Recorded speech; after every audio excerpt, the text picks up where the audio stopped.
Sorry sorry, আমি হাসতে চাইনি। কিন্তু তুই তো জানিস আমার সিরিয়াস মোমেন্টে হাসি আসে। সত্যি বলছি, আমার তোর চেহারা দেখে হাসি আসেনি। তোর সিরিয়াস মোমেন্টে না আমার দুঃখে হাসি আসে। সানা হাসতে হাসতে হাত নাড়িয়ে না বোঝায়। না ইয়ার, সত্যি বলছি, তোর দুঃখে আমার আনন্দ লাগছে। আই মিন হাসি আসছে। আই মিন ফিলিং স্যাড হচ্ছে। তুই জীবনও শোধরাবি না, আর একবার হাসলে কিন্তু আমি। তার কথা কেটে সানা বলে ওঠে। আচ্ছা, আমি আর হাসবো না। সে ঠোঁট কামড়ে নিজের হাসি আটকাতে না পেরে আবারও বলে। আচ্ছা তুই দাঁড়া, আমার অকাজে হাসি আসছে, আমি একটু 5 মিনিট হেসে আসি। সানা পিছিয়ে গিয়ে হা হা করে হেসে দিল। এসপিকে পুরো জোকারের মতো দেখতে লাগছে। পিছনে থাকা এসপি তার হাসির শব্দ শুনছে আর সাপের মতো ফুঁসছে। সানা 5 মিনিট পর এসে তার দিকে তাকিয়ে বলল। কিরে, সাপের মতো এভাবে ফুসছিস কেন? ওই কালনাগিনীর থেকে পানি পড়া খেয়েছিস নাকি? তুই আমার সাথে কথাই বলবি না। আচ্ছা এসব ছাড়, টিভি অন কর। আমি চাচুমার সিনেমা দেখব। দোয়া কর ওনাকে যাতে পুলিশে নিয়ে যায়, তাহলে আমি ওনার নামের সব সম্পত্তি নিজের নামে লিখিয়ে নিব। কি বাত হাম বন যায়েঙ্গে করোড়পতি। এসপি রিমোট দিয়ে টিভি অন করে, কিন্তু কোনো চ্যানেলেই এমন কোনো নিউজ দেখাচ্ছে না। সব চ্যানেলেই শুধু আর যে ইনফিনিটি লাভ মুভির ট্রেলার এটা ওটা দেখাচ্ছে। ছানার চোখ বড় বড় হয়ে গেল। কিরে, কাল এত বড় একটা কাণ্ড ঘটলো, এত ভালো, এতগুলো মিডিয়ার লোক কোনো খবর ছড়াইলো না। আমি সকালে দেখতে পেয়েছি, বাট এটা কিভাবে সম্ভব? মনে হচ্ছে তোর চাচুমা কোনো কালা জাদু করেছে। ডেঞ্জারাস মহিলা তো বটেই। যা, আমার করোড়পতি হবার স্বপ্নটাই গেল। কোথায় ভাবলাম উনি চলে গেলে আমি ওনার সম্পত্তি কেড়ে নিব। তুই কোটিপতি হলে আমাকে আমার 20 লাখ টাকা দিবি তো? করোড়পতি হলে এসব ছোটখাটো হিসাব ভুলে যাব। মানে তুই কোটিপতি হবি, কিন্তু কিপটেমে যাবে না। কথাটা ইগোতে লাগলো সানার। জব হাম একদিন করোড়পতি বানেঙ্গে, তারপর আমি হাত ঝাড়া দিতেই লাখ লাখ টাকা পড়ে যাবে। ওখান থেকেই কি টুকিয়ে নিবি তোর লাখ পয়সা? হে হে হে, জলদি হাম করোড়পতি বানেঙ্গে, उसके बाद मिलियनरी, बिलियनरी, ट्रिलियनरी। জি। এসপি তার দিকে তাকিয়ে বুঝতে পেরেছে এই মেয়ে স্বপ্নে ঢুকে গিয়েছে। তার কাঁধে মৃদু ধাক্কা দেয়। এ কারোর প্রতি স্বপ্নের রানী, স্বপ্ন থেকে বেরিয়ে আয়। স্বপ্ন তুই কোটিপতি, বাস্তবে তুই ফকির। আর তুই কোটিপতি হলেও আমাকে যে টাকাও দিবি না আমি জানি। তুই যে লেভেলের হারকিপটা। আচ্ছা ঠিক আছে বাবা, আমি কিপটা, এখন এগুলো ছাড়। আমি এখনো ব্রেকফাস্ট করিনি, কি বানিয়েছিস তাড়াতাড়ি নিয়ে আয়। কিছু বানায়নি, তুই বল কি খাবি? আমি ফুড পান্ডা থেকে অর্ডার দেই। না না না, আমি হাতে রান্না করা খাবার খাবো। বিশ্বাস কর, তারা হাত দিয়ে রান্না করে পা দেয় না। আমি বাড়ির রান্না খাবো, চল। আমার মা বাড়ির রান্না স্বর্গ থেকে আসবে। আমি কিচেনের সব কাঁচা সবজি খেতে পারলে গিয়ে গিয়ে খেয়ে আয়। সানা কিছু একটা ভেবে তার মুখের হাসি চওড়া হলো। আজকে আমি রান্না করব। শুনতেই এসপির চোখ বড় বড় হয়ে গেল। কি বলছিস কি? তুই করবি রান্না? অসম্ভব। তুই জীবনে কিচেনে গিয়েছিস? না, তুই রান্নার জানিস না, আমি রান্নার জানি। না না না, আমি আমার লাইফ প্রতিদিন আমি ডেড রিস্ক ফালাতে পারবো না। কে শোনে কার কথা? সানা চলে গেল তার কিচেন রুমে। এসপি পিছনে চিৎকার করতে করতে এলো। ইয়ার, তুই আমাকে তোর পা দে, আমি পা ধরে মাপ চাই। আমার কিচেন কে ছেড়ে দেয়? বেচারা অবলা প্রাণী, বলতে পারবে না বলে তুই এর উপর অত্যাচার করতে পারিস না। আবে কিছু হবে না রে, এত টেনশন করছিস কেন? বেশি থেকে বেশি হলে তোর সিলিন্ডারটা ব্লাস্ট হবে আর কি। ব্লাস্টের কথা শুনতেই এসপির কলিজা মোচড় দিয়ে ওঠে। আমার কিছু হলে আমার কিচেন তোকে মাফ করবে না। আমার কবরের আগরবাতির ঘ্রাণ তোকে ঘুমাতে দেবে না। এসব বাংলা সিনেমার ডায়লগ বন্ধ কর আর চাল নামা। এমন রান্না করব না, তুই খেয়ে একদম ফিদা হয়ে যাবে। জীবন থাকলে ফিদা হব, না থাকলে সিধা উপরে যাব। এই যাওরা, তোর বউ আটকা। এই মহিলা আমার জীবন নিয়েই ক্ষান্ত করবে। এসপি শেষবারের মতো তাকে আটকানোর চেষ্টা করলো, কিন্তু সানা সকল সবজি ফ্রিজ থেকে অলরেডি নামিয়ে নিয়েছে। আজ সে নাকি খিচুড়ি রান্না করবে, জীবনের প্রথম সবজির খিচুড়ি। জাওয়ান মেনশনে সোফিয়া জাওয়ান বসে আছেন বৃহৎ লিভিং রুমের কেন্দ্রবিন্দুতে। চামড়ার সোফার পিঠে কমর সোজা, হাতগুলো গ্লাসের পাশে, চোখে ভরা হিসাব। মুখে ভদ্র ভঙ্গি। সামনের এলইডি স্ক্রিনে চলছে ভিডিও কনফারেন্স। এর মধ্যে প্রবেশ ঘটে আরজের।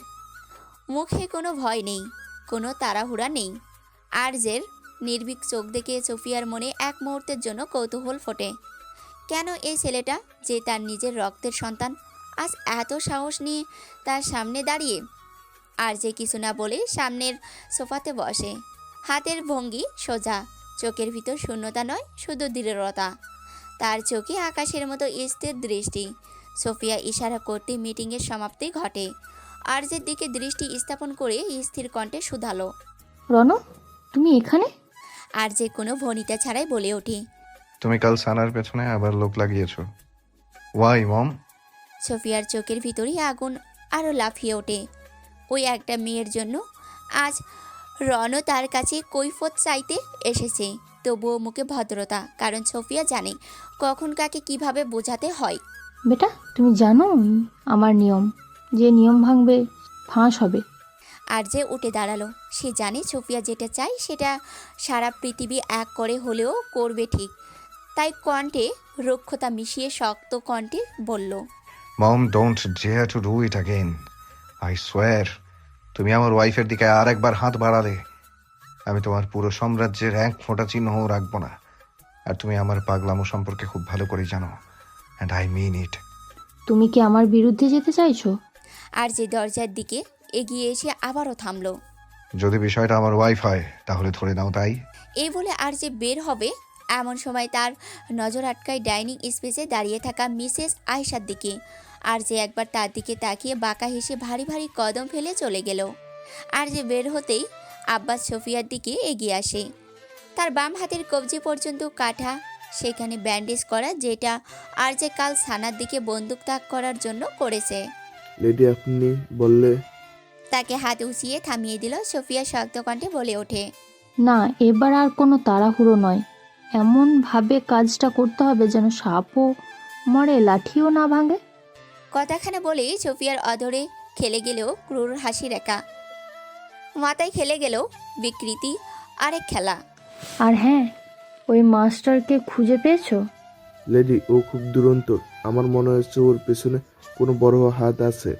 সোফিয়া নিজের হাত মুষ্টিবদ্ধ করে চিৎকার করে ওঠে, একটা বিস্টকে ধরতে তোমাদের এত দিন লাগে? আব্বাস মাথা নিচু করে বলে, লেডি, আমাদের লোকরা বহুবার তার পিছু নিয়েছে, কিন্তু প্রতিবারও জঙ্গলের ভিতরে গিয়ে কোথাও উধাও হয়ে যায়। প্রয়োজনে আরও লোক লাগাও। ওর চেহারা দেখেছো? না লেডি, ওর মুখে অলওয়েজ মাস্ক পরা ছিল, শুধু চোখ দেখা গিয়েছে, একজোড়া নীল চোখ। নীল চোখের কথা শুনতেই সোফিয়ার চোখে এক মুহূর্তের জন্য ভয় দেখা যায়। মনে মনে ভাবে, এটা কিভাবে সম্ভব?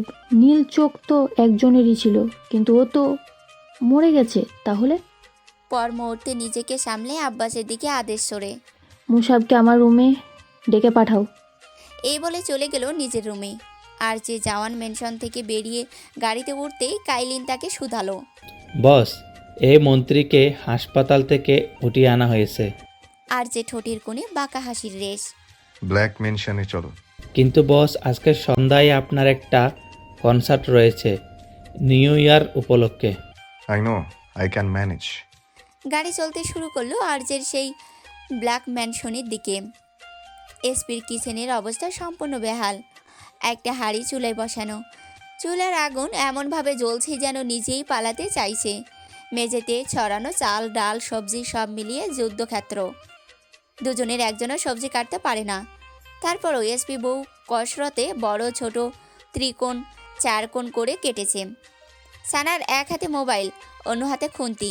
এসপি দাঁড়িয়ে আছে হাড়ির সামনে, চোখে এমন ভাব যেন সে নিজেও জানে না এখানে সে কেন।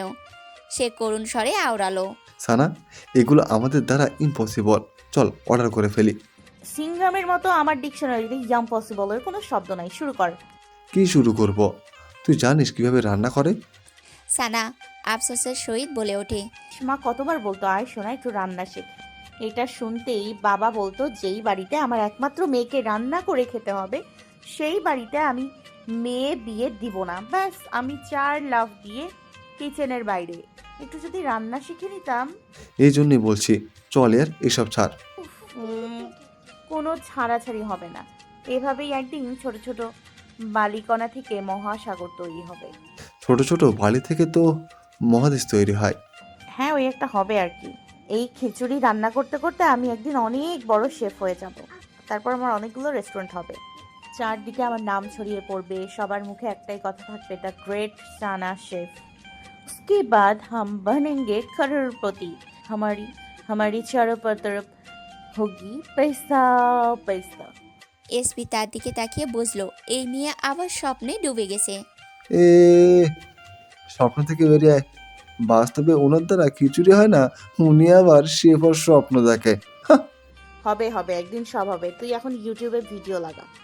এসপি একটা দীর্ঘশ্বাস ছেড়ে ভিডিও বের করলো। এই মেয়ে যে তার কথা শুনবে না সে খুব ভালো করে জানে। কিন্তু ভিডিও শুরু হওয়ার আগে চলে এলো অ্যাড। দেখ, 5 মিনিটের ভিডিওতে 3 মিনিটে অ্যাড। ভীষণ বিরক্ত হলো রমণী এতে। মনে হচ্ছে আমার সিরিয়াস মোমেন্ট ইউটিউবেও হাসি আসছে। শালা, এটাকে ছাড় আর চ্যাট জিপিটিতে লাগা। চ্যাট জিপিটি থেকে কে রান্না করে ইয়ার? আমি রান্না করে ইতিহাস গড়ব, তুই লাগা। তুই ইতিহাস গড়বি না, তুই কিচেন ধ্বংস করবি। আরে জীবনে কিছু করতে হলে রিস্ক নিতে হয়। এসপি কি আর বলবে, বের করলো ChatGPT. Hello hello ChatGPT, khichdi কীভাবে রান্না করে? চ্যাট জিপিটি, প্রথমে তেল গরম করুন। সানা হাড়ির দিকে তাকালো, যেখানে সে ইতিমধ্যে পানি ঢেলে রেখেছে। এই হাঁড়িতে তো আমি আধা লিটার পানি ঢেলে ফেলেছি। কে বলেছে তোকে পানি ঢালতে? খিচুড়ি তো ভাতের মতোই, ভাত রান্নায় তো আগে পানি লাগে। ডোন্ট ওয়ারি, পানি আর তেল একই জিনিস, তরল ইকুয়াল তরল। এসপি আর তর্কে গেল না, যেখানে সে নিজেই জানে না। চ্যাট জিপিটি, পেঁয়াজ হালকা বাদামি করে ভাজুন। এসপি হাড়ির দিকে তাকিয়ে বলে ওঠে, তোর পেঁয়াজ তো সাদা হয়ে ভাসছে পানির উপর। আবে নাথিং ওয়ারি, ভাব এটা চাইনিজ খিচুড়ি, যেখানে সব সাদা সাদা। দেখ, তোর খিচুড়ি কিন্তু তুই খাবি। কেন? এগুলো চেহারা দেখেই আমার ভয় লাগছে ভাই। তুই খাবি না, তোর মুখ খাবে। এভাবে 20 কি 25 মিনিট ধরে রান্না করলো সানা, আর তাকে ডিরেকশন দিচ্ছে চ্যাট জিপিটি। এসপি কিতকাল করে খুন্তি দিয়ে নেড়ে দেখলো। সানা, এগুলো কি? চাল কাঁচা, ডাল গলে গেছে, আর সবজি এমন যেন আত্মহত্যা করেছে। মরতে দেরি হবে দেখে আত্মহত্যা করেছে। এখন তুই লবণ দেখ। এসপি না চাইতেও একটু মুখে দিল, দেওয়া মাত্রই থুতু করে ফেলে দিল। কটকটির বাচ্চা, আমি চ্যালেঞ্জ দিলাম যে 1 চামচ খাবে সে নিশ্চিত উপরে চলে যাবে। কেন? বেশি টেস্টি হয়েছে? তোর মাথা, মনে তো হচ্ছে লবণের পুরো ফ্যাক্টরি ঢেলে দিয়েছিস। বেশি হয়ে গিয়েছে, তোর দোষ। তুই এখানে লবণের বক্স কেন রেখেছিস? এজন্য তো আমি 3 বার দিয়েছি। আচ্ছা, নো টেনশন, চিনি নিয়ে আয়, দিলে ব্যালেন্স হয়ে যাবে। খিচুড়িতে চিনি কে দেয় আর? আমি দেই, যা নিয়ে আয়। এসপি নিয়ে আসলো। সানার আরও 5 মিনিট নানা রকম মশলা দিল, হাতের কাছে যেটা পাচ্ছে সেটা আর কি। এসপি আবারও এসে দেখলো কিছু সবজি কাঁচা, কিছু একদম ভর্তা, চাল তো কথাই নেই। কিরে, তোর এগুলো খিচুড়ি তো দূর, খিচুড়ির খাওয়া হয় নাই। সানাও দেখলো না এসপি সত্যি বলছে। সে নাকের পাটাতন ফুলিয়ে বলল, শালা, এই চ্যাট জিপিটি 1 নম্বরে ফেক। সরকালি দিয়ে আসি এই চ্যাট জিপিটির বাচ্চা। তুই কোন ধর্মের? আমি কোন ধর্মের ওই নয়, আমি কৃত্রিম। ব্যাস 1 মিনিটের জন্য ধর, তুই ইসলাম ধর্মের, একদম সাচ্চা দিলকা মুসলমান। ঠিক আছে, 1 মিনিটের জন্য ধরে নিচ্ছি আমি মুসলিম। হ্যাঁ ঠিক আছে, এবার শোন, আল্লাহর গজব পড়বে তোর ওপর। তুই আমার খিচুড়ির সাথে যা করেছিস। আমি ছিলাম মাসুম, যে তোর কথা শুনেছি, আর তোর পেটে পেটে এত শয়তানি। দেখুন আপনার কোথাও ভুল। তুই আমার সাথে কথাই বলবি না। এসপি, এটাকে ওভেনে ঢোকা, 2 মিনিটে কুক হয়ে যাবে। এসপি সন্দেহজনিত স্বরে বলল, আরে, খিচুড়ি তো ওভেনে দেয় না নিশ্চয়ই। তুই জানিস আমি জানি না, কিন্তু আমি এতটুকু বলতে পারি যে এগুলো ওভেনে দেয় না। ওভেনে তো শুধু কেক হয়, এছাড়া আর কিছু হয় নাকি? ওভেনে সব হয়।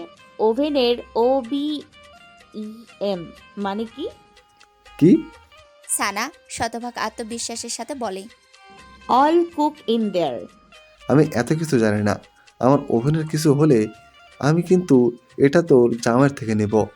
এসপির হাজারটা নিষেধ অপেক্ষা করে সানা খিচুড়ির গরম পাতিল চামচ সহ ওভেনে ঢুকিয়ে দিল। ওভেনের হিট একদম হাই। 2 মিনিট না যেতেই এসপি বলে, সানা, নামিয়ে নে এটা। আরে কেক হতে 2 মিনিট লাগে, কিন্তু এটা তো খিচুড়ি, এটা তো হতে 10 মিনিট লাগবে। আর এই সময়ে দেখি তোর কি কি স্ন্যাক্স আছে, ওগুলো টেস্ট করে দেখি। সানা আর এসপি বিস্কিটের ডিব্বা হাতে। কটকটি, আমার মাথায় না একটা বুদ্ধি এসেছে। কি কি? তুই না তোর হাতে 1 কাপ চা বানিয়ে খাবি তোর চাচুমাকে। ব্যাস, মুই ইন্তেকাল পরোটা খেয়ে সোজ উপরওয়ালার স্মরণে। কিছু করতে হবে না তোকে। আরে হ্যাঁ, সত্যি বলেছিস। তারপর সব সম্পত্তি আমার, তাই না? তারপর আমি নিশ্চিত কোটিপতি হয়ে যাব। তাদের কথার মধ্যেই ঘর কাঁপিয়ে একটা বিরাট শব্দ হলো। ঠাস, দুজনেই সিটকে দূরে সরে গেল। এসপি সামনের দিকে তাকিয়ে তার মুখ হাঁ হয়ে গেল। সব খিচুড়ি ছড়িয়ে ছিটিয়ে তার পুরো কিচেনে রুমে জুড়ে। দেখে মনে হচ্ছে কোনো ময়লার ডাস্টবিন। চোখ বিস্ময়ে বেরিয়ে আসার উপক্রম। সাপের মতো ফুঁসিয়ে সানার দিকে তাকালে গলা ফাটিয়ে চিৎকার করে উঠল। সানার বাচ্চা! আমি বলেছিলাম, আমি জানতাম এমন হবে, আমি জানতাম। নেক্সট টাইম আর কি? তুই আরও নেক্সট টাইমের কথা বলছিস? মানে বলছিলাম কি, তুই কিছুই বলবি না। এখন আমি জাউরাকে সব বলবো কেমন ঘাটতেরা বউ বিয়ে করেছে। সানার ওভেন ব্লাস্ট হওয়ার পরপরই এসপি কোনো দিকে না তাকিয়ে সানার মোবাইলটা নিয়ে আরজেকে কল লাগালো। তাৎক্ষণিক ফোন রিসিভ হলো। ওই পাশ থেকে ভেসে এলো পুরুষালী কণ্ঠস্বর। হ্যালো ওয়াইফি, আমাকে মিস করছিলে বুঝি? তার কণ্ঠস্বরের বিপরীতে এ পাশ থেকে গেল এসপির কর্কশ শব্দ। জাউরা, তোর ওয়াইফ এখানে আমাকে বরবাদ করতে ব্যস্ত। এসপির গলা শুনতেই আরজে কান থেকে ফোন নামিয়ে নাম্বার আবার দেখল। না, এটা তো সানারই নাম্বার। মুহূর্তে তার মাথায় রাগ চড়ে গেল। এই মেয়ে আবারও গিয়েছে ওখানে। ফোন কানে তুলে রুক্ষ স্বরে বলে ওঠে, তুই আমার বউয়ের ফোনে কি করছিস? কোথাও তুই ওর মোবাইল চুরি করিসনি তো? চুরি? ওইসব তোর বইয়ের দ্বারাই সম্ভব। তোর বউ আমার জীবনে ছিনিমিনি খেলছে। আরজে নিজেকে যথেষ্ট সংবরণ করে শুধালো। কোথায় ও? তুই তাড়াতাড়ি আয়, তোর বউ আমার ওভেন ব্লাস্ট করেছে। 12 ভাতারির বাচ্চা, আমি 1 মিনিটে আসছি। আমার বউয়ের যদি কিছু হয়, আমি তোকে নিউক্লিয়ার বোমা দিয়ে ব্লাস্ট করব। এসপি কল কাটার 20 মিনিটের মাথায় এলোমেলো চিত্তে প্রবেশ করে আরজে তার ফ্ল্যাটে। সে ব্লাস্টের কথা শুনে ব্ল্যাক ম্যানশনের সামনে থেকেই 50 মিনিটের রাস্তা 20 মিনিটে চলে এসেছে। গাড়ি যে কতটা হাই স্পিডে চালিয়েছে সে নিজেই জানে না। প্রথমেই ডাইনিং টেবিলের উপরে বসা এসপিকে কলার ধরে এক টানে নামিয়ে নিয়ে আসলো। নিজের দন্ত পাটি পিষিয়ে বলে ওঠে, আমার বউ কোথায়? তোকে এতবার বলার পরও কোন সাহসে তুই ওকে নিয়ে এলি? এখন যদি আমি তোর কলিজাটা এক টানে ছিঁড়ে ফেলি তাহলে? আরজের কথা কেটে এসপি আরজের হাত ছুটাতে ছুটাতে বলে ওঠে, শালা জাউরা, ছাড় আমায়। তুই তোর বউকে বল না, আমাকে বলছিস কেন? বউয়ের সামনে তো ভেজা বিড়াল হয়ে আসিস, আমার সামনে কেন সিংহ সাজতে এসেছিস? তাদের কথোপকথনের মধ্যেই পেছন থেকে ভেসে এলো মেয়েলি কণ্ঠস্বর। রণভীর কি করছেন কি? ওকে ছাড়ুন। রমণীর এমন কথায় আরজের রাগ আরও এক ধাপ বেড়ে গেল। তুমি কি ওর সাইড নিচ্ছ? কি আজব! আপনি ওর কলার এভাবে ধরে আছেন কেন? আপনি ওকে ছাড়বেন এই মুহূর্তে। আরজে কথা বাড়ালো না, ঝাড়া মেরে ছেড়ে দিল এসপিকে। তারপর রমণীকে এক টানে কোলে নিয়ে বেরিয়ে পড়ল এসপির ফ্ল্যাট থেকে। তারা বেরোতেই এসপি নিজের কলার ঠিক করতে করতে বলে ওঠে, আজ একটা বউ নয় বলে শালা আমি একবার বিয়ে করে নিই, তারপর আমিও এভাবে বউ কোলে নিয়ে ঘুরবো। হ্যাঁ। আরজে ফ্ল্যাটে এসে সানাকে তার রুমে নামিয়ে চেপে ধরল দরজার সাথে। রুক্ষ স্বরে হিসিয়ে উঠল, তোমার সাহস কিভাবে হলো আমার এত নিষেধ ধাক্কা উপেক্ষা করে ওই ছেলেটার ধারের কাছে যাওয়ার? সানা তাকে নিজের দুহাতে সর্বশক্তি দিয়ে ধাক্কা দিয়ে সরিয়ে দিল। তার থেকে দ্বিগুণ তেজ নিয়ে বলে উঠল, আপনি আমাকে এগুলো বলার কে? আর আমার সাথে গলা উঁচিয়ে কথা বলার একদম সাহস দেখাবেন না। দমে গেল আরজে। নিজের রাগটাকে ভিতরে সংবরণ করে হাত মুষ্টিবদ্ধ করে নেয়। সানার সাথে সে রাগ করে পারবে না, তাকে নরমভাবে বোঝাতে হবে। ওয়াইফি লিসেন, আমি চাই না তুমি ওই ছেলেটার ধারের কাছে যাও। আর আমি আপনার কথা কেন শুনবো? Because I am your husband, idiot. বুঝতে পেরেছো? সানা বুকে হাত আড়াআড়িভাবে বেঁধে বলল। ভ্রকুসকে তার দিকে তাকালো। বুঝতে পেরেছি। কোথাও আপনি এসপিকে নিয়ে জেলাস ফিল করছেন না তো? সানার বাক্যখানা শ্রবণ হতেই আর যে শব্দ করে হেসে দিল। জেলাস? এসব ওয়ার্ড আমার ডিকশনারিতে নেই। আচ্ছা, তাহলে আমি এসপির ফ্ল্যাট থেকে ঘুরে আসছি। এই বলে সে বের হওয়ার আগেই আর যে আকস্মিক পিছন থেকে তাকে শক্ত করে জড়িয়ে ধরে। রমণীর পিঠ ঠেকল তার চওড়া বুকে। তার চুলে মুখ গুজে বড় বড় শ্বাস টেনে নিয়ে শান্ত স্বরে আওড়ায়। Alright, I accept. আরজের কথাখানা শুনতেই সানার ঠোঁটে মৃদু হাসির রেখা ধরা দিল। আচ্ছা, ছাড়েন এখন। আর যে তাকে ছাড়ল না, ওভাবে থেকেই বলল। সন্ধ্যায় আমার কনসার্ট, তুমি আমার সাথে যাবে। আমি কেন আপনার সাথে যাব? রমণীর কথায় আর যে মনে মনে ভাবছে, কারণ তোমাকে এখানে রেখে গেলে তুমি আবার ওই 12 ভাতারের ফ্ল্যাটে চলে যাবে, কিন্তু মুখে ফোটে অন্য কথা। দেখতে যাবে?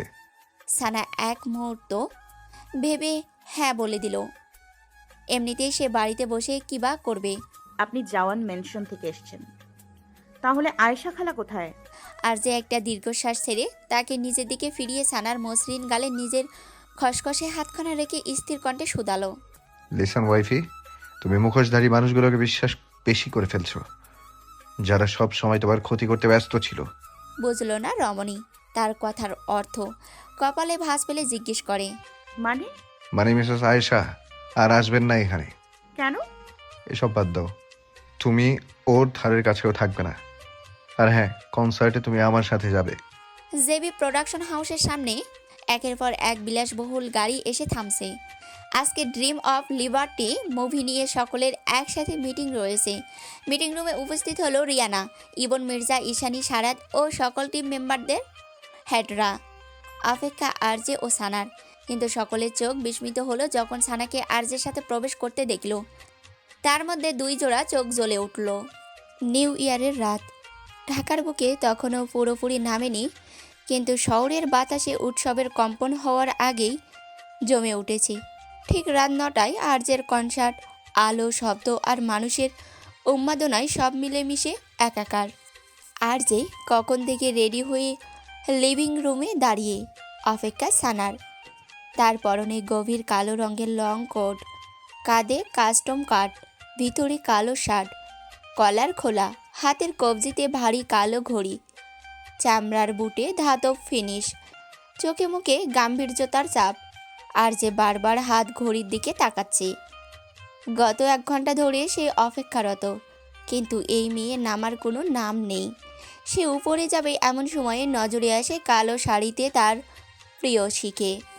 এক মুহূর্তের জন্য আরজের দৃষ্টি থমকে যায়। সানাকে কালো শাড়িতে দেখে আরজে যেন কিয়ৎকালের জন্য কথা ভুলে যায়। যে মানুষটি শব্দ দিয়ে ভিড়কে নিয়ন্ত্রণ করে, যার কণ্ঠে হাজার মানুষের শ্বাস থেমে থাকে, সেই মানুষটি এই মুহূর্তে নিজের ভিতরের ভাষা খুঁজে পায় না। তার চোখ ধীরে ধীরে সানার দিকে স্থির হয়। এমন এক দৃষ্টি যেখানে মুগ্ধতা আর আধিপত্য একসঙ্গে জড়িয়ে। তার নিঃশ্বাস ভারী হয়ে আসে। পর মুহূর্তে তার মনে হয় সে এগিয়ে গিয়ে এই নারীকে আড়াল করে ফেলবে, সবার চোখের আড়ালে, কারণ এই সৌন্দর্য দেখার একমাত্র অধিকার তার। তার ঠোঁট সামান্য নড়ে, নিচু স্বরে ফিসফিসালো। To my eyes, you are the most beautiful creation of God. But don't worry, this beauty of yours will be seen by no one except me. সানা সিঁড়ি ভেঙে ধীরে ধীরে নামে। তার পরনের শাড়িটি গভীর নিশ্ছিদ্র কালো, পাড়ে ছিল সূক্ষ্ম কালো রূপালি কাজ। আঁচলটি তার কাঁধ থেকে নেমে এসেছে অবহেলার ভঙ্গিতে। খোলা চুল কালোর উপর আরও গাঢ় হয়ে পিঠ বেয়ে নেমেছে, আর মুখে ছিল সেই নীরব শান্ত ভাব। সানা তার সামনে এসে দাঁড়ালো। আমি রেডি, চলুন। কিন্তু সামনের মানবের রমণীর কথায় কোনো ধ্যান নেই। তার দৃষ্টি রমণীর সব সৌন্দর্য ছাড়িয়ে এসে থামে তার হালকা লিপ গ্লোস দেওয়া অধরে। আপনা আপনি তার হাত উঠল সেদিকে। আঙ্গুলের ডগা গিয়ে থামল সানার ঠোঁটে।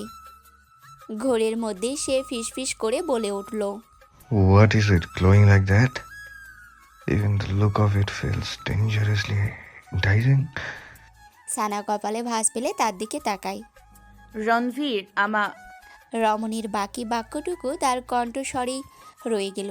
তা বের হওয়ার আগেই আরজে আঁকড়ে ধরে রমণীর অধর জোড়া।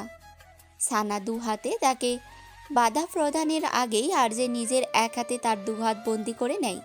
অন্য হাত শাড়ির ফাঁক গলিয়ে চলে যায় উন্মুক্ত কোমরে। কিয়ৎকাল পরে ছেড়ে দেয় রমণীকে। তার কপালে কপাল ঠেকিয়ে দুজনেই বড় বড় শ্বাস টেনে নেয়। আরজে নেশালো কণ্ঠে শুধালো, ওয়াইফে, হয় 1 মিনিটে গাড়িতে যাবে, না হয় আমার কনসার্টে যাওয়া হবে না।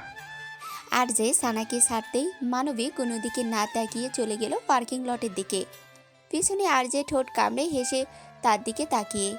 কনসার্টের জায়গাটা তখন আলোয় জ্বলে উঠেছে।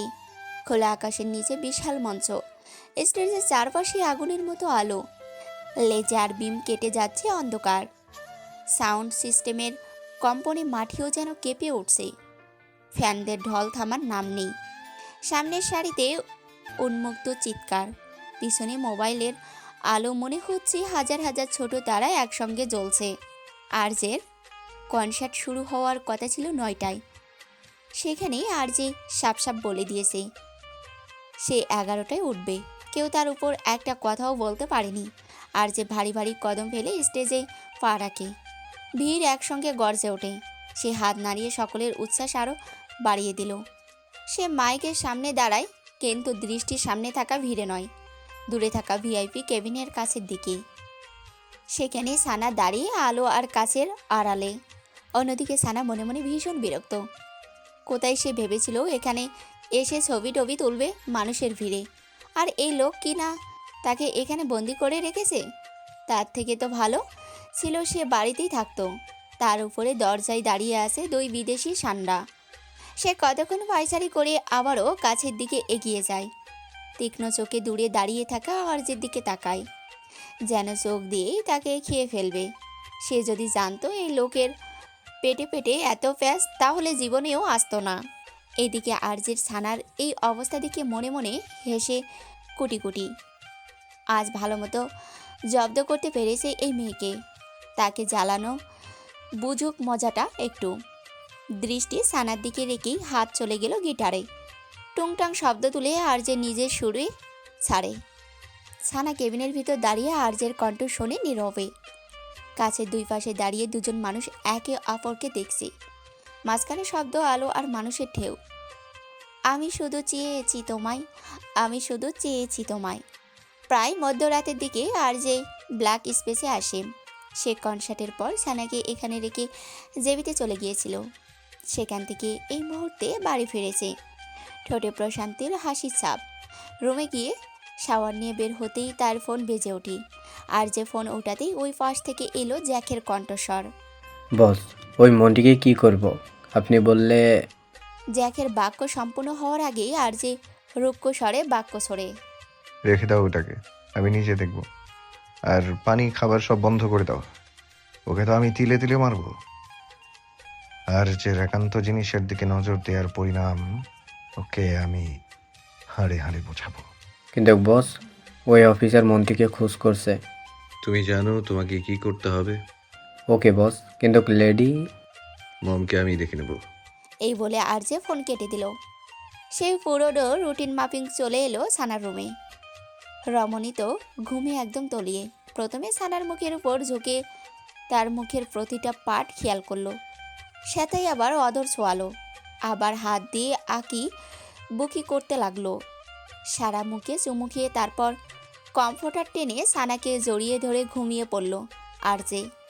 সকালে সানা ঘুম থেকে উঠে 8টায়। আর যে সেই 7 সকালে উঠে জিমে চলে গিয়েছে। সে নাস্তা সেরে উপরে যাবে এমন সময় দরজার কলিং বেল বেজে ওঠে।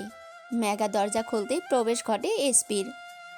সানার দিকে তাকিয়ে আদেশ ছড়ে, বৃষ্টি, তাড়াতাড়ি রেডি হয়ে আয়, আজ মিটিংয়ের পর তোকে মার্কেটে নিয়ে যাব। সানা ভ্রু কুঁচকে তাকালো তার দিকে, সন্দেহজনিত গলায় বলল, নিশ্চিত সানিতা আসবে বলে। এসপি হাত করতালি করে রমণীকে সাবাসি দিয়ে বলে, আরে বা, তুই তো বলার আগে সব বুঝে ফেলেছিস। তাহলে আমাকে কেন টানছিস? আমি কাবাবে হাড্ডি হতে চাই না। এসপি এই মেয়েকে কিভাবে বোঝাবে? ইয়ার, তুই বুঝতে পারছিস না, ওই কাটাপ্পা আমাকে দেখলে মেয়ে দিব না। এটা শুনতেই এক মুহূর্তে সানা মাথায় খেলে গেল দুষ্টু বুদ্ধি। এটাই সুযোগ পেঁপে দিয়ে চেপে দেওয়ার। বুকে আড়াআড়ি হাত বেঁধে বলে, আমি এক শর্তে যাব, তুই প্রেম করবি কিন্তু তোর ব্যাংক কার্ড থাকবে আমার হাতে। এটা শুনতেই এসপির হাত চলে গেল বুকে। করুণ স্বরে বলে ওঠে, কেন এই অসহায় বাচ্চার উপর এত অত্যাচার করছিস বল? তোর হাতে কার্ড শুনলে আমারে হার্ট লাফিয়ে লাফিয়ে এটা করে। ওপাশে রমণী সহজ সরল স্বীকারোক্তি। তাহলে সানি তার কথাও লাফিয়ে লাফিয়ে ভুলে যা। আচ্ছা ঠিক আছে, স্বার্থপর মহিলা 1 নম্বরের। আচ্ছা তুই দাঁড়া, আমি আসছি। এই বলে সানা কোনো দিকে না তাকিয়ে গটগট পায়ে সিঁড়ি বেয়ে নিজের রুমে গিয়ে দরজা লাগিয়ে দিল। এসপি সোফায় বসবে এমন সময় তার নজর আটকায় আর যে তার রুমের সামনে দাঁড়িয়ে তার দিকে অগ্নি দৃষ্টি নিক্ষেপ করে তাকিয়ে। এসপি একটা শুকনো ঢোক গেলে মনে মনে ভাবে, ও মাই গড, যাওরা এখানে। কিন্তু উপরে মুখে মেকি হাসি টেনে হাত নাড়িয়ে বলে ওঠে, হাই জাউরা, গুড সকাল। তুই এখানে দাঁড়িয়ে চুরি করে আমাদের কথা শুনছিস বুঝি? আর যে কিছু না বলে নিজের শার্টের হাত গুটিয়ে তার দিকে এগিয়ে আসছে। বড় ভাতারের বাচ্চা, তুই প্রথমে আমার বউ, তারপর আমার প্লট, এখন তুই আমার ফ্ল্যাটেও এসে পড়েছিস। এসপি তাকে আসতে দেখেই দরজার দিকে দৌড় লাগালো আর যে ও তার পিছু পিছু গেল। খটখটি, বেঁচে থাকলে মার্কেটে যাব। অন্যের বউকে নিয়ে মার্কেটে যাবো বের করছি আমি, তুই আজকে দাঁড়া। এসপি দৌড়ে লিফটে উঠে গিফট বন্ধ করে দিল আর যে রাগে হাত মুষ্টিবদ্ধ করে লিফটের দরজায় দুটো থাবা বসিয়ে ফিরে আসার আগেই এসপি আবারও লিফট খুলে পিছন থেকে বলে উঠল, চাইলে তুই আমাদের সাথে যেতে পারিস। আর যে পা বাড়াতে সে লিফট বন্ধ করে চলে গেল। আর যে ফ্ল্যাটে ফিরে আসতেই সানা রেডি হয়ে নিচে নামলো। চারদিকে তাকিয়ে এসপিকে খুঁজে না পেয়ে সামনে তাকালো আরজের দিকে। আপনি এসপিকে দেখেছেন? আর যে মনে মনে ক্রুর হেসে স্বাভাবিক কণ্ঠে বলে ওঠে, এসপি, ও তো একটা স্বার্থপর ছেলে। দেখো কেমন তোমাকে এখানে রেখে চলে গেছে। তোমার এসব স্বার্থপর বন্ধু ত্যাগ করা উচিত। সানা কপালে ভাঁজ ফেলে তার দিকে তাকালো। এসপি এমন তো লাইফেও কখনো করবে না। মুহূর্তে আরজের মাথায় রাগ চড়ে গেল। দন্তপাটি পিষে বলে ওঠে, তোমার কি ওর উপর আমার থেকেও বেশি বিশ্বাস? কথায় কথায় আপনি ওকে টানেন কেন? আর যে নিজেকে সংবরণ করে নিল। একটা দীর্ঘশ্বাস ছেড়ে শুধালো, তুমি দাঁড়াও, আমি কোট নিয়ে আসছি, তুমি আমার সাথে যাবে। সানা কিছু বলতে যাবে তখনই আর যে এগিয়ে এসে তার ঠোঁটে আঙ্গুল রেখে তাকে চুপ করিয়ে দিল। একটা কথাও বলবে না, হয় আমার সাথে যাবে, না হয় আমি তোমাকে বেরোতেই দিব না। এই বলে রমণীর কোনো প্রত্যুত্তর না শুনেই ভারী ভারী কদম ফেলে আর যে নিজের রুমে চলে গেল। জেবি প্রোডাকশন হাউসের সামনে সকালটা অস্বাভাবিকভাবে ভারী। একটার পর একটা নামি দামি গাড়ি এসে থামে। কালো ধূসর ধাতব ঝিলিক দেওয়া শরীর। প্রথম গাড়ি থেকে নামে ইবন, তারপর দ্বিতীয় গাড়ি দরজা খুলতেই নামেন সারহাত। কালো পোশাক, সুচিন্তিত ভঙ্গি, মুখে এমন এক স্থিরতা যা আত্মবিশ্বাস নয়, নিয়ন্ত্রণ। তারপর আসে রিয়ানা, ঈশানী ও সকল টিম লিডাররা। সবাই চলে যায় প্রোডাকশন হাউসের মিটিং রুমে। রুমটা আকারে বড়, চারদিকে কাছের দেয়াল, মাঝখানে লম্বা টেবিল, ডার্ক উডের। সবাই বসে অপেক্ষা সানা ও আরজের। সারাত অলরেডি সানাকে কল করেছে কিন্তু প্রতিবার ফোন বন্ধ আসছে। প্রোডাকশন হাউসের পার্কিং লটে এসে পরপর থামে আরজের 3টি গাড়ি। একটা তার বডিগার্ডের, একটা সে আর সানা, একটা জ্যাক ও কাইলিন। তাদের পিছনেই এসপি আসে যেহেতু সে সানার অ্যাসিস্ট্যান্ট। সানা ও আরজের নামতেই এসপি সানার দিকে তাকিয়ে বলে, সানা চল, আমরা আগে চলে যাই। পাশে দাঁড়ানো আরজে এক মুহূর্ত লেট না করেই সানার হাত ধরে নিল আর এসপির দিকে কটমট দৃষ্টি নিক্ষেপ করে। এসপি তার দৃষ্টি দেখে বলে, আব্বে জাউরা, তুই বরং আমার পেছনে একটা সিসিটিভি লাগা। ট্রাস্ট মি, আমি তোর বোনে পালাচ্ছি না ইয়া। আমি ওর অ্যাসিস্ট্যান্ট, ওকে আমার সাথে যেতে হবে। আরজে চিবিয়ে চিবিয়ে তার দিকে বাক্য ছড়ে, আমি জানি তুই ওর অ্যাসিস্ট্যান্ট, সেই জন্যই এখানে দাঁড়িয়ে আছিস, না হলে কবে তোকে ছুঁড়ে ফেলে দিতাম। আর ও আমার সাথে যাবে, বুঝতে পেরেছিস? সানা আরজের কর্মকাণ্ড বুঝতে পেরে তার পেট ফেটে হাসি আসছে। সে হাসি চেপে তাকে আরও জ্বালানোর জন্য এসপির দিকে তাকিয়ে বলে ওঠে, এসপি এসব ছাড়, চল আমরা বরং রমণী তার বাক্য সম্পূর্ণ করার আগেই আরজে তার কানে কানে বলে ওঠে, তুমি কি চাইছো এইবারও ভাতারের সামনে আমি তোমাকে চুমু খাই? রমণীর আরেকটা কথাও বাড়ালো না। কে জানে এই লোক কখন কি করে বসে। বিশ্বাস নাই এই লোকের সাথে। আর যে এসপির দিকে তাকিয়ে হিসিয়ে ওঠে। বারো হাজারের বাচ্চা, তুই ওর থেকে 10 হাত দূরে থাকবি। এসপি কপালে ভাঁজ ফেলে জিজ্ঞেস করে। আচ্ছা, এটা তো 12 পাতার হওয়ার কথা, তুই ভাতের কেন বলছিস? আর যে মনে মনে বাক্য হেসে বলে। কারণ তুই হাফ লেডিজ। এই বলে সে সানার হাত ধরে সামনে এগিয়ে গেল। এদিকে এসপি প্রথমে তার কথা বুঝলো না, তার বুঝি আসতেই ঠেকিয়ে ওঠে। শাওলা জাউরার বাচ্চা, লাইফেও তোর বিয়ে হবে না। ভাগ্যর জোরে বিয়ে করেছিস, কিন্তু তোর বাসর হবে না। কলিকাতা হার বালাও তোর উপর কাজ করবে না। হঠাৎ কাছের দরজায় ধীরে ঠেলে ভিতরে প্রবেশ করে দুজন, একসাথে আরজে ও সানা। মুহূর্তে সবার দৃষ্টি তাদের উপর স্থির হয়। পলকেই সারাদের চোখ জ্বলে ওঠে। তার ডান হাতটা ধীরে ধীরে মুষ্টিবদ্ধ হয়, আঙ্গুলগুলো তালুর ভিতরে ঢুকে যায়। নখের চাপ নিজের চামড়ায় লাগে, কিন্তু সে ব্যথা টের পায় না, কারণ এই ব্যথা ভিতরের আগুনের কাছে নিতান্তই তুচ্ছ। তার হাতের শিরাগুলো একটার পর একটা ফুলে ওঠে। অন্যদিকে ঈশানীও সানার দিকে এমনভাবে তাকালো যেন সে এখনই সানাকে খেয়ে ফেলবে। এদিকে ইবন তাদের দিকে তাকিয়ে ভাবছে, এই ঝাঁসির রানী আরজের সাথে কি করছে? কিন্তু পিছনে এসপিকে দেখেই তার সন্দেহ দূর হলো।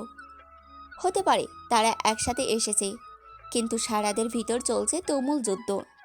কেন তার সানাম অন্য একটা পুরুষের সাথে আসবে? বড় বড় শ্বাস ফেলে নিজেকে সংবরণ করছে। সানা এসে রিয়ানের সাথে বসে পড়ে। তার পাশে সিটে এসপি বসবে এমন সময় আর যে পিছন থেকে তাকে সূক্ষ্ম ধাক্কা দিয়ে সরিয়ে সানার পাশের সিটে বসে গেল। বিষয়টা কারোরই দৃষ্টিতে পড়েনি। এসপি তার দিকে তাকিয়ে মনে মনে গালি ছাড়ে। শালা জাউরা, 1 নম্বরের খচ্চর। এমন মনে হচ্ছে আমি তার বইয়ের পাশে বসলে খেয়ে ফেলবো। থাক বসে তুই তোর বইয়ের সাথে। সানার সব ফাইল তার কাছে এজন্য বসতে গিয়েছিল, কিন্তু এই জাউরা তো জাউরাই।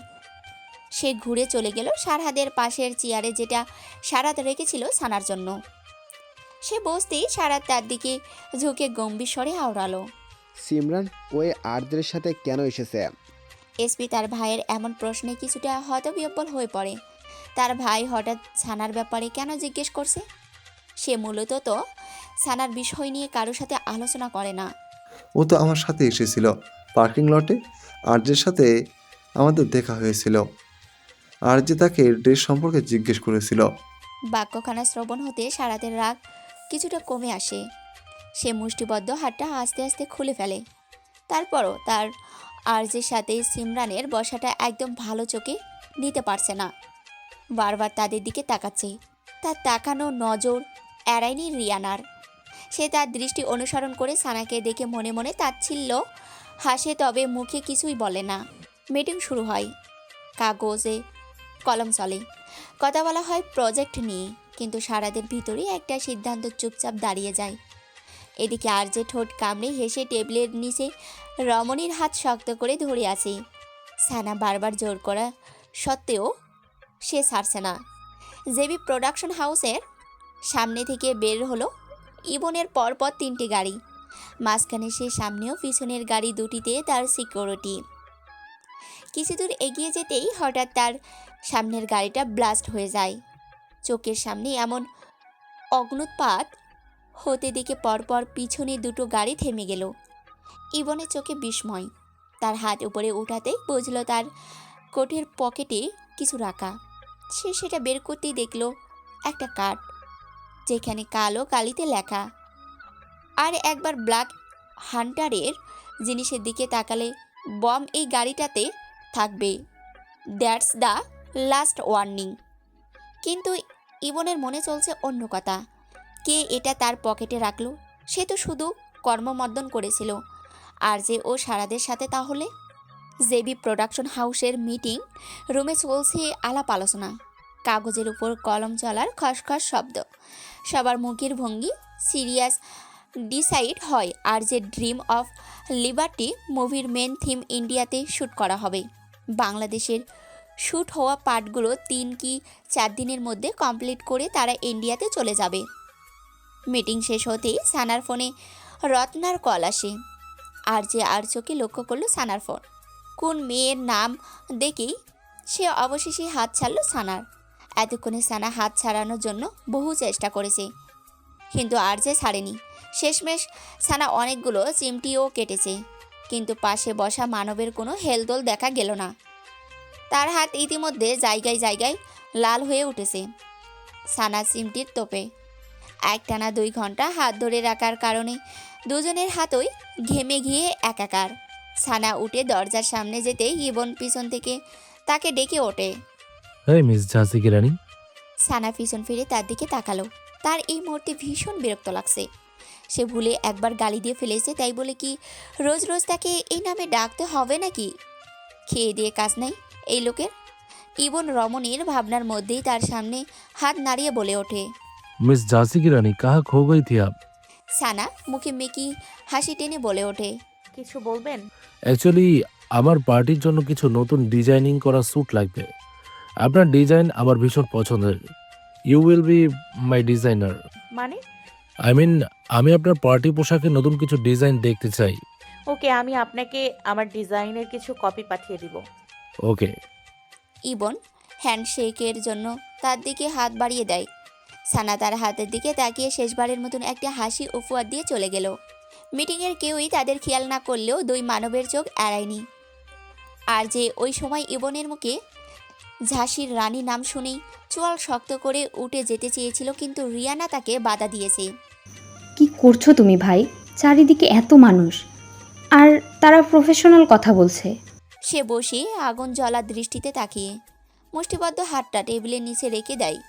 অন্যদিকে সারাত এগিয়ে যাওয়ার আগেই এসপিও তাকে থামিয়ে দিল। ব্রো, কোথায় যাচ্ছ তুমি? সারাত ছানা থেকে দৃষ্টি সরিয়ে এসপির দিকে তাকালো। না, কোথাও না। কেন? আরে সব ফাইল ফেলে তুমি চলে যাচ্ছ তাই বললাম। ফাইল নাও। ও আচ্ছা। ফাইল হাতে নিয়ে সে আবারও সামনে তাকাতেই নজরে আসে রমণী সেখানে নেই। ইবন তাদের দিকে এগিয়ে আসছে। ইবন নিজের হাতখানা বাড়িয়ে দিল আরজের দিকে। সো আর যে আবারও হিট হতে যাচ্ছ তুমি? আরজে তার হাতখানা জোরে চেপে ধরে, চিবিয়ে চিবিয়ে বলে। Thanks mister Mirza.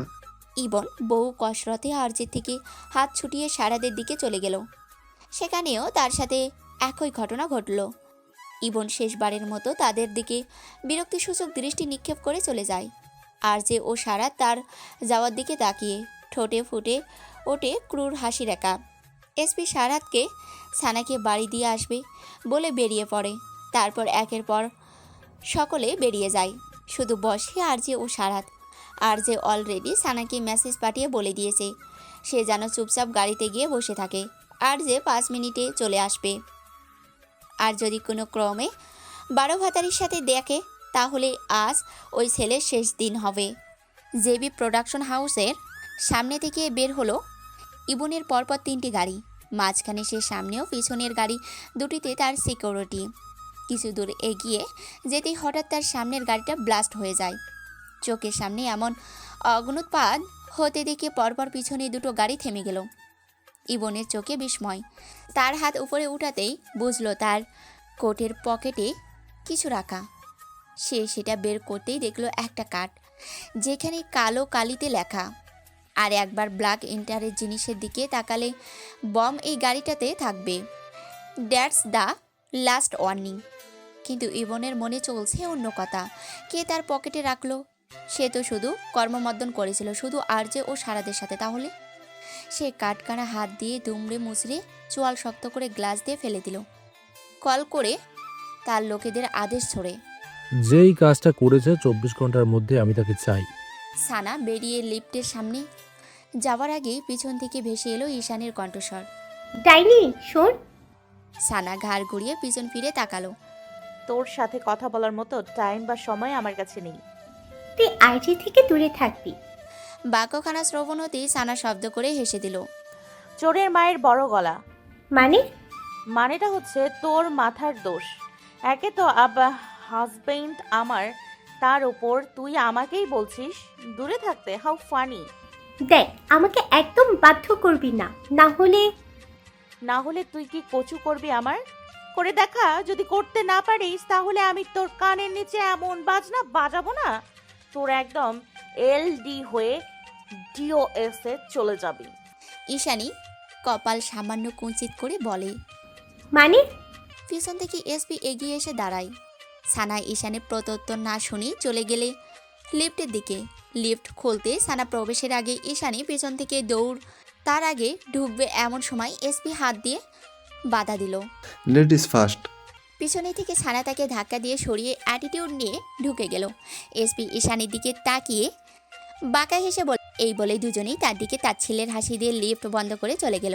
এদিকে সে দাঁত কিরমির করে দুজনের দিকে গালি ছুড়ে অপেক্ষা করলো পরবর্তী লিফটের। মনে মনে প্রতিজ্ঞা করে নিল, যেভাবেই হোক আরজিকে আমার চাই। কাছের দরজাগুলো একে একে বন্ধ হয়ে গেছে। করিডরে পায়ের শব্দ মিলিয়ে যাচ্ছে নিস্তব্ধতার সঙ্গে। জেবি প্রোডাকশন হাউসের মিটিং রুমটি এখন অদ্ভুত এক শূন্যতায় ডুবে আছে। টেবিলের দুই প্রান্তে বসে আছে দুই পুরুষ, আরজে ও সারাত। মাঝখানের ফাঁকা জায়গাটা যেন ইচ্ছাকৃত, যেন অদৃশ্য এক সীমারেখা টেনে রাখা হয়েছে। সারাত চেয়ারে হেলান দিয়ে বসে, চোখে জমে আছে এক ধরনের আগুন, যা সহজে দেখা যায় না কিন্তু অনুভব করা যায়। আর যে বিপরীতে বসে আছে অদ্ভুতভাবে শান্ত, তার ঠোঁটে হালকা হাসি রেখা, চোখে গভীর এক নিশ্চয়তা। হঠাৎ আর যে একটা ফাইল টেবিলের উপর ঢুকে রাখে, শব্দটা ইচ্ছাকৃতভাবে বেশি জোরে। আর যে গম্ভীর স্বরে বাক্য ছুড়ে সারাতের দিকে। শুনলাম আপনি আমার নতুন প্রজেক্টটা নিয়েছেন। তার কণ্ঠে বিস্ময় নেই, কিন্তু অসন্তোষের চাপ স্পষ্ট। চোখে এমন এক রুক্ষতা, যেন কিছু একটা কেড়ে নেওয়া হয়েছে। সারাত মুখে কোনো প্রতিক্রিয়া দেখায় না, নিজেকে যথেষ্ট শান্ত রেখে প্রত্যুত্তর করে, প্রজেক্টটা খালি ছিল। ইন্ডাস্ট্রিতে খালি জিনিস দীর্ঘদিন খালি থাকে না। আর যে ঠোঁট চেপে ধরে। এই জন্যই সে কাল রাতে জেবিতে গিয়েছিল। তার আঙ্গুলগুলো টেবিলের কিনারা চেপে ধরে। চোয়াল শক্ত হয়, চোখ তুলে তাকায় সারাদের দিকে, দৃষ্টিতে কোনো বিস্ময় নেই। প্রশ্নটা খালির নয়, প্রশ্নটা জেবি কেন? আর যে প্রশ্নে সারাদের ভিতরে সন্তুষ্টির ক্ষণিক ঝিলিক দেখা গেল। এটাই সে চেয়েছিল, একটি দাগ মারা হাসি ঠোঁটের কোণে তার। হতে পারে জেবি কিং কিছু নিষিদ্ধ জিনিসের প্রতি হাত বাড়িয়েছে। একটা টানটান মুহূর্ত, ঘরের ভিতরের বাতাস ভারী হয়ে আসে। তারপর হঠাৎ আর যে উচ্চ শব্দে হেসে ওঠে। এই হাসি সারাদের জন্য একদম অপ্রত্যাশিত। আর যে হাসি তার রক্তে চলৎক্রীড়ার আগুন জ্বালিয়ে দিচ্ছে, অথচ মুখের ভাব নিরেট। কাছে ধাক্কা খাওয়া শব্দের মতো সেই ঝংকার তোলা হাসি। সে পিঠে হিলান দিয়ে বসে, কণ্ঠে একরাশ গম্ভীর্যতা। আসলে আপনি ভুল বুঝেছেন, ওটা আমি নিজেই ছেড়ে দিয়েছিলাম। সারাদের চোখে এক মুহূর্তের বিভ্রান্তি, খুব সামান্য।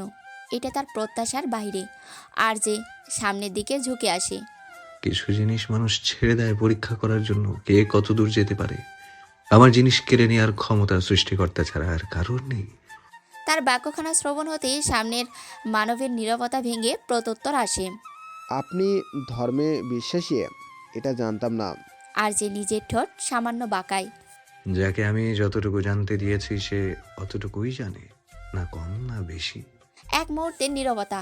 আর যে উঠে দাঁড়ায়, চেয়ারের পিছনে হাত রাখে। আর হ্যাঁ, আমি অন্যের নিষিদ্ধ জিনিসে হাত দিই না, আমার ইন্টারেস্ট সেখানে শেষ। কিন্তু আমার একান্ত জিনিসে গাঢ় ছায়াটুকু আমি ঘৃণা করি। যা আমার তা একান্তই আমার। সারা ধীরে উঠে দাঁড়ায়, তার হাত দুটি মুষ্টিবদ্ধ, শিরাগুলো টানটান, কণ্ঠে আর কোনো হাসি নেই। যাক, কিছু ক্ষেত্রে আমাদের মাঝে সাদৃশ্য আছে, তবে আমার নিয়ম ভিন্ন। যা আমার তা অন্যের ছায়াতলে হলেও তা কেড়ে নিতে আমি এক ন্যানো সেকেন্ডও দেরি করি না। সারা দরজার দিকে এগিয়ে যায়। বেরিয়ে যাওয়ার আগে একবার পিছনে তাকায়। আর যে তখনও বসে, অটল নিশ্চিন্ত মনে। সারাত সরাসরি প্রোডাকশন হাউসের সামনে চলে যায়, যেখানে তার গাড়ি রাখা। সারাদের যাওয়ার দিকে তাকিয়ে একজোড়া তীক্ষ্ণ চোখ। আর যে মিটিং রুমের কাচের ফাঁক গলিয়ে তাকিয়ে, ঠোঁটে ফুটে ওঠে কিঞ্চিত বাঁকা হাসির রেশ। জাস্ট উইশ আমাদের লক্ষ্য এক না হোক, কেননা আমি জয়ের থেকেও ধ্বংসে বেশি বিশ্বাসী। পার্কিং লটের সানা আর এসপি আসতেই দেখা হয় রিয়ানের সাথে। সে এতক্ষণ সানার জন্যই দাঁড়িয়েছিল, কিন্তু সানার পাশে এসপিকে দেখে ভ্রুকুটি করে তার দিকে তাকালো। সানা তার দৃষ্টি বুঝে বলে, ওহ, অ্যাকচুয়ালি আমার তোমার সাথে ভাইকে নিয়ে কিছু কথা ছিল। এসপি গলা খাকারি দিয়ে অন্যদিকে চলে গেল। এসব লেডিস ডিসকাশনে তার কোনো ইন্টারেস্ট নেই। রিয়ানা ভনিতা ছাড়াই বলল, তুমি আমার ভাইয়ের ব্যাপারে সিরিয়াস, তাই না? রিয়ানার এমন প্রশ্নে এক মুহূর্তের জন্য থমকে যেতে বাধ্য হলো রমণী। কিয়ৎকাল পর বলে ওঠে, আই এম নট শিওর। সানার প্রত্যুত্তরে রিয়ানার ঠোঁটে হাসি খেলে যায়। বুকের বাঁ পাশে থাকা জায়গাটা জানে তুমি কতটা শিওর। তবে আমি এতটুকু বলতে পারি, তুমি ভাইয়ের খোলস দেখে ঘৃণা করতে পারো, কিন্তু খোলস ছাড়ানো মানুষটাকে বুঝতে পারলে তুমি ভালোবাসতে বাধ্য। খোঁজ নিয়ে দেখো, তুমি কারো অন্ধকার জীবনের এক ফোঁটা আলো। বাট ইউ নো, অন্ধকার ছাড়া আলোর কোনো মূল্য নেই। সানা, যে থাকতে চাই তাকে বেঁধে রাখাই ভালো, অযথা হাতগুলো বাধা দেয়াই শ্রেয়। এ বলে রিয়ানা তাকে একটা হাসি উপহার দিয়ে চলে গেল। এমনিতেই সে কারোর সাথে কথা একটা বলে না, কিন্তু আজকের বিষয়টা অন্যরকম। এই কথাগুলো সে সানাকে অনেক আগে বলবে ভেবে রেখেছিল। এদিকে সানা আটকে আছে রিয়ানার বলা প্রথম কথাতেই। মনে মনে আওড়ালো, রানবীর কি সত্যিই কোনো খোলসে আবদ্ধ? তাহলে সে আসলে কেমন? তার ভাবনার মধ্যেই এসপি তাকে পিছন থেকে ডেকে ওঠে। এই স্বপ্নটা নিয়ে আবার তুই কোন স্বপ্নে ডুবে গেলি? আবে ইয়ার, আমার তো একটাই স্বপ্ন, কোটিপতি होने का। मैं बनूंगी कोटिपति, मेरी चारों तरफ पैसा ही पैसा, सुबह पैसा, शाम पैसा, सना तेरे नाम पैसा। পাশে দাঁড়ানো এসপি ভীষণ বিরক্ত। উফ, এই মেয়ে রাত দিন শুধু কারোর প্রতি স্বপ্ন দেখে, এদিকে উনি কৃপণপতি হয়ে বসে আছে। এই স্বপ্ন থেকে বেরা। আরে আমি স্বপ্ন দেখছিলাম, নিজের ভবিষ্যৎ দেখছিলাম। এসব বাদ দে, বল ওই রিয়ানা কি বলেছে? যা বলেছে আমার মাথার 4 ইঞ্চি উপর দিয়ে গিয়েছে। কেন? আরে সব সাধু ভাষায় বলেছে। তুই বল, আমি এসব বাংলা ব্যাকরণ শিখেছি। এদের পুরো ফ্যামিলি এতটা ঘুরিয়ে পেঁচিয়ে কথা বলে না। আচ্ছা, তুই ওর কথা কপি পেস্ট কর, আমি তোকে বোঝাচ্ছি। ইয়ার, ও বলেছে কি আলো অন্ধকার বেঁধে রাখা, বাধা দেয়া। বেঁধে রাখা? আমি নিশ্চিত ওই জাউরার বোন জাউরাকে বেঁধে রাখতে বলেছে। বোনও জানে তার ভাই কী রকম। তুই কিন্তু ওই জাউরার সাইড নিবি না একদম, শালা 1 নম্বরের। তার বাক্যখানা সম্পূর্ণ করার আগে পিছন থেকে কেউ তাকে জোরে ধাক্কা দিয়ে সরিয়ে দিল। এসপি হুড়মুড়িয়ে পড়ে যেতে যেতে নিজেকে সামলে নিয়ে উঠে তার দিকে গালি ছুড়বে, এমন সময় ভেসে এলো আর্যের রুক্ষ কণ্ঠস্বর। তোকে বলেছি না ওর থেকে 10 হাত দূরে থাকবি? একে তো ওর এত কাছে, তার উপর তুই 12 ভাতারির আমার বইয়ের কানে আমারই নামে ব্রেইন ওয়াশ করছিস। রেগে গেল এসপি, গর্জে উঠল সে। কেমন টক্সিক জাউরা বিয়ে করেছিস দেখছিস না? তার বাক্য অসম্পূর্ণ রয়ে গেল। তার আগে আর্যে আঙ্গুল উঁচিয়ে তাকে সতর্ক করে দিল। তুই আমার বইয়ের নাম মুখে নিবি না। দেখছিস কটকট, এই নাম আরো আগে বলবি না। দেখছিস পেস্টি, এই নাম তো আরো আগে ভুলেও মুখে আনবি না। এসপি এবার বিরক্তি চরম পর্যায়ে। শালা জাউরা, তাহলে আমি ওকে ডাকবো কি? আর্যে এক মুহূর্ত ভেবে বুলি ছড়ে। তুই ওকে মিসেস জাওয়ান বলবি না। না, মিসেস জাওয়ানও ভেজাল, তুই বরং ওকে নানি ডাকবি। এসপি হতবাক, চোখ বিস্ময়ে কঠোরের বাইরে। তোর বউ আমার থেকে 2 বছরের ছোট। আর্য পাশে দাঁড়িয়ে থাকা রমণীর দিকে তাকালো। যেদিন দুনিয়া ভুলে সামনের দিকে তাকিয়ে তার দিকে আদেশ ছড়ে। ওয়াইফি, তুমি আজ থেকে ওকে নানা বলে ডাকবে। Got it? এটা শুনতেই এসপির এই জাউরাকে কেলাতে ইচ্ছা করছে। কেমন তাকে মামা ও না ডিরেক্ট নানা বানিয়ে দিল। সানার ভাবনার বিচ্ছেদ ঘটায় সে বিরক্তিকর দৃষ্টি নিক্ষেপ করলো সামনের 2 মানবের উপর। তার এই মুহূর্তে কোনো ধ্যান জ্ঞান নাই এদের ঝগড়ায়, কেননা রমণীর মাথায় চলছে আরেক শয়তানি বুদ্ধি। সে এক দৃষ্টিতে তাকিয়ে এসপির কালো জিপের দিকে। এ পর্যন্ত সে এটাকে একদিনও চালায়নি। তাদের ঝগড়ার সুযোগেই সে গাড়িতে উঠে গেল। পাশে দাঁড়ানো 2 মানব তাকে খেয়াল করলো না। সানা গাড়িতে উঠে গাড়ির ইঞ্জিন স্টার্ট দিয়ে গাড়ির কাজ নামিয়ে তাদের দিকে বাক্য ছড়ে। Hey boys, enjoy your angry time. I mean, quarrel time with each other. I am going to enjoy long drive. আর যে ও এসপির চোখ ছানা বড়া হয়ে গেল সানার হাতে গাড়ি দেখে। দুজনে একসাথে চিৎকার করে উঠল। No stop! তারা দৌড়ে সানাকে আটকানোর আগে সানা ধোয়া উঠিয়ে চলে গেল। এসপি চিৎকার করে উঠল, আমার গাড়ি আজকেই শেষ। আর আমার বইয়ের কিছু হলে তুই শেষ। শালা, আমার কি দোষ? আর যে এক মুহূর্ত কালক্ষেপণ না করে নিজের গাড়ির দিকে চলে গেল। এসপি তার গাড়িতে ওঠার আগেই আর যে বাদ সাধে। এসপি তড়িঘড়ি করে বলে ওঠে। শালা তোর বউ আগে না শত্রু আগে। আর যে দাঁত খেঁচিয়ে বলে ওঠে। আগে বউ দেখে রেই, তারপর তোকে পরে দেখে নেব। এসপি গাড়িতে উঠতেই আর যে এক টান দিল সানার গাড়ির পিছনে। রমণী এতক্ষণে অনেক দূর চলে গিয়েছে। পাশে বসে এসপি তার দিকে আদেশ ছড়ে। কি গাড়ি চালাচ্ছিস? গরুর গাড়ির মতো ঠেলা গাড়ি? দেখ ওইদিকে তোর বউ ডিরেক্ট বুলেট প্রুফ ট্রেন চালাচ্ছে। এটা শুনতেই আর যে নিজের গাড়ির ফুল স্পিডে বাড়িয়ে নিল। সে এতক্ষণ সানার লোকেশন সেট করছিল। এত স্পিড দেখে এসপির চোখ বেরিয়ে আসার উপক্রম। সে চিৎকার করে ওঠে। আব্বে যাওরা স্পিড কমা, তোর বউ স্বর্গে যাচ্ছে না, কিন্তু আমি নিশ্চিত এত স্পিডে গাড়ি চালালে আমরা ডিরেক্ট নরকে চলে যাব। তোর বউ পাগল, তুই আরও বড় পাগল। হে উপরালা, বারবার আমি কেন এই পাগল বউ জামাইয়ের সাথেই বসি? কেন? বা স্পিড কমা। গুলশানের পিচ ঢালা রাস্তায় তেজি হওয়ার মতো ছুটে চলছে পাশাপাশি দুটো গাড়ি। একটা এসপির কালো জিপ, অন্যটা আরজের রোলস রয়েলস। আরজের পাশে বসে থাকা এসপির বুকের ডান পাশে হাত। সে যতবার এই জাউরাকে গাড়ির স্পিড কমাতে বলেছি, ততবার যদি উপরওয়ালাকে ডাকতো তাহলে এতক্ষণে এই জাউরার গাড়ি ব্লাস্ট হয়ে যেত। কিন্তু সে এখন এমন পর্যায়ে এই দোয়া করতেও পারবে না, কারণ এতে তারই লস। এখনও বিয়ে করে নাই সানিতাকে, 10-12টা বাচ্চা হয়নি, কত স্বপ্ন বাকি এখনও। কিন্তু এখন মনে হচ্ছে তার এগুলো স্বপ্নই থেকে যাবে এই দুই পাগল জামাই বউয়ের চক্করে। অল্প বয়সেই এন্তেকাল নামক পরোটা খেতে হবে। কতই বা বয়স হবে তার? এই তো চলছে 23-এর ঘর। সে তো ভেবেছিল পৃথিবীতে একজনেই এমন উল্টোপাল্টা গাড়ি চালাতে পারে, কিন্তু তার ভাবনাকে মিথ্যা প্রমাণ করে দিল এই জাউরা। তার ভাবনার মধ্যেই আবারও ভেসে এলো আরজের কাথর কণ্ঠস্বর তার প্রিয়সীর জন্য। জান প্লিজ স্টপ দ্য কার। নাক মুখ কুঁচকে এসপি তার দিকে তাকালো। এই নিয়ে মনে হয় 100 বাড়ির উপরই আরজে তাকে এইভাবে ডেকেছে, কিন্তু ওই রমণীর তো খবরই নাই। পাশের সিটে বাচ্চা দেখতে পাচ্ছিস না? কিসব বিপরীত ওয়ার্ড ইউজ করছিস? আর তোর কোন অ্যাঙ্গেলে দেখে মনে হচ্ছে তোর জান টপেটের মুডে আছে? তোর জান আমার গাড়ি উড়ানোর ফুল মুডে আছে। শালা মুখে টেপ লাগিয়ে বসে থাক, না হলে আমি তোকে লাথি মেরে ফেলে দেবো গাড়ি থেকে।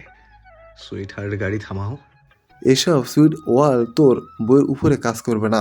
আবার তুই কথা বলছিস? না না না, আমি কিছুই বলবো না, একটা কথা বলবো না। শুধু আমার গাড়ির কিছু হলে আমি উপরওয়ালার কাছে তোর বইয়ের নামে মামলা ঠুকে দেবো। আর যে কিছু না বলে গাড়ির সিক্রেট বক্স থেকে বন্দুক বের করে এক হাতে স্টিয়ারিং সামলে অন্য হাতে এসপির দিকে বন্দুক তাক করলো। এবার বল, কি বলবি? এসপি বন্দুক দেখে মনে মনে শোখানেই গালি দিয়ে মনে মনে আওড়ায়। শালা তুই একদম প্রোম্যাক্স লেভেলের চাউরা। না হয় গাড়িতেও কেউ বন্দুক নিয়ে ঘুরে নাকি? না না জীবন, আপনি চাইলে আমি নানি জানকে থামাতে পারি। তুই নানি বলেছিস ভালো কথা, কিন্তু নানির সাথে জান কেন লাগিয়েছিস? নানি মা বল। এবার রেগে গেল এসপি ভীষণ। মানে সে যা বলবে তার একটা ভুল বের করবেই এই জাউরা। শালা এই সিরিয়াস মোমেন্টেও তোকে জ্বলতে হবে? তুই আমার বউকে জান কেন বলবি? আব্বে ইয়ার, আগে নানিও ছিল। আচ্ছা ওকে থামা, না হলে আমি গুলি মেরে তোর খুলি উড়াবো। আর হ্যাঁ, তুই ওর নাম ভুলেও মুখে নিবি না। এসপি কাঁদো কাঁদো মুখ করে সানার দিকে হাঁক ছোড়ে। নানি জীবন কোথায় যাচ্ছেন? ওই পাশের রমণীর থেকে আসে নির্বিকার জবাব। সফলতার দিকে। আমরা ধ্বংসের রাস্তায়, আর তোর বউ বলেছে সে যাচ্ছে সফলতার দিকে। তুই চুপচাপ ওকে থামতে বল, না হলে তোর। আরজের বাক্য সম্পূর্ণ হওয়ার আগেই এসপি তড়িঘড়ি করে বলে ওঠে। মনে আছে, বলতে হবে না। এবার সে জোরে ডেকে ওঠে। এই কটকটের বাচ্চা, তাড়াতাড়ি এই গাড়ি থামা, না হলে আমি তোর জাউরাকে বলে দেবো তুই ছোটবেলায় লেবু চুরি করে খেয়েছিস। পাশে থাকা আরজে চোখ বড় বড় করে তাকায়। কি? আমার বউ এরকম কাজ করতেই পারে না, নিশ্চয়ই তুই ইন্ধন জুগিয়েছিস। এসপির তার কথায় কান নেই, সে আবারও চিৎকার করে ওঠে। আর হ্যাঁ, এটা বলে দেবো তুই স্কুলে একটা ছেলেকে লাভ লেটার দিয়েছিস। বাক্যখানা শ্রবণ হতেই আরজে হঠাৎ গাড়ি থামিয়ে দিল। আচানক গাড়ি থামতেই এসপি ছিটকে সামনে পড়ে গেল। আর একটু হলেই তার মাথাটা যেত সে নিশ্চিত। গর্জে উঠল পাশের মানবের উপর। কিরে, লাভ লেটার দিল তোর বউ, তুই কেন গাড়ি থামালি? অন্য পাশ থেকে প্রত্যুত্তর আসে গম্ভীর স্বরে। ও কাকে চিঠি দিয়েছিল? এসপি আরজেকে গান লোড করতে দেখে চোখ বড় বড় করে তড়িৎ গতিতে বলে ওঠে, বিশ্বাস কর, ওই ছেলে তোর বইয়ের চিঠি পড়ে হাসতে হাসতে ইন্তেকাল পরোটা খেয়েছে। তারপর থেকে ওই ছেলেকে আর স্কুলের আশেপাশেও দেখা যায়নি। কি ছিল ওই চিঠিতে? তোর বউ লিখেছে ওই ছেলেকে দেখলে নাকি তোর বইয়ের অক্সিজেন আটকে আসে। আরজে তাকে বাধা দিয়ে বলে ওঠে,